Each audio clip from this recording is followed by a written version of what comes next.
SSC নিয়োগ বিধির পরে শিক্ষাকর্মীদের ভাতা সিদ্ধান্ত চ্যালেঞ্জ। চাকরিহারা গ্রুপ সি গ্রুপ ডি শিক্ষাকর্মীদের রাজ্যের আর্থিক সাহায্যের ঘোষণা। শুধু চাকরিহারাদের জন্য কেন রাজ্য সরকারের ভাতা? রাজ্য সরকারের সিদ্ধান্ত চ্যালেঞ্জ করে হাইকোর্টে 4টি মামলা দায়ের। কেন 2016 নিয়োগ প্রক্রিয়ায় অংশ নেওয়ার সব চাকরি প্রার্থীদের ভাতা নয়? যারা দুর্নীতি করে টাকার বিনিময়ে চাকরি পেয়েছেন তাদের কেন বাড়তি সুবিধে? প্রশ্ন তুলে হাইকোর্টে মামলা দায়ের। 9 জুন শুনানির সম্ভাবনা। মামলার নিষ্পত্তি না হওয়া পর্যন্ত চাকরিহারা শিক্ষাকর্মীদের ভাতার ঘোষণা রাজ্য সরকারের। শ্রম দপ্তর থেকে চাকরিহারা গ্রুপ ডি কে 20,000 টাকা ভাতার ঘোষণা করা হয়। গ্রুপ সি কর্মীদের 25,000 টাকা ভাতা দেওয়ার কথা ঘোষণা করেন মুখ্যমন্ত্রী মমতা বন্দ্যোপাধ্যায়।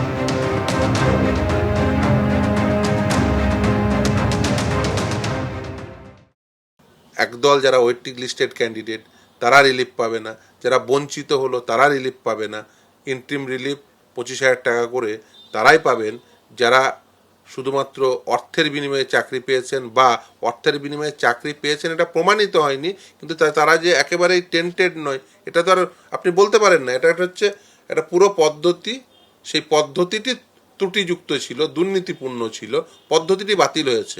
বাতিল হওয়ার পরে সেই পদ্ধতি থেকে যারা বাতিল হয়ে গেল তাদেরকে আবার আপনি ইন্টারিম রিলিফ দেবেন জনগণের করের টাকা, অথচ যারা বঞ্চিত হলো, প্রকৃত বঞ্চিত, যারা দুর্নীতি না হলে চাকরি পেতে পারত তাদেরকে ইন্টারিম রিলিফ দেওয়া হবে না, তাদেরকে মাসে 25,000 টাকা করে ভাতা দেওয়া হবে না। আপনি যে মাসাই বলুন না কেন সেটা তো একেবারেই ঠিক নয়। এটা আইনের চোখে এটা বৈধতা কখনোই পেতে পারে না। প্রক্রিয়াতেও মামলা, যে গ্রুপ সি গ্রুপ ডিকে তাদের বেতনের বিকল্প একটা সাপোর্ট আর্থিক পরিবারকে দিতে যাচ্ছেন মমতা বন্দ্যোপাধ্যায়, সেখানে মামলা। অর্থাৎ যারা বিপদে পড়ছে, মানুষকে বিপদে ফেলে চাকরি খেয়ে সেই চোখের জলের উপর দাঁড়িয়ে বিশৃঙ্খলা তৈরি করে বিরোধী রাজনীতি যারা করার চেষ্টা করছে তাদের মুখোশগুলো খুলে এবার অন্তত চিনে নিন। তাদের গ্রুপ সি গ্রুপ ডি তাদের বেতন বন্ধ বলে তাদের পরিবারের স্বার্থে একটা রিলিফ সাধ্যমতো ব্যবস্থা করতে গেছিলেন মমতা বন্দ্যোপাধ্যায়, সেটা আটকাতে কোর্টে যাচ্ছে। তো কারা মানুষের পাশে থাকছে আর কারা মানুষকে বিপদে ফেলছে আপনারা দেখুন সেটা। যেমন আমরা অ্যাডিশনাল গ্রুপ সিডি নিচ্ছি, সাথে সাথে যারা এডুকেশন ডিপার্টমেন্টে কাজ করছেন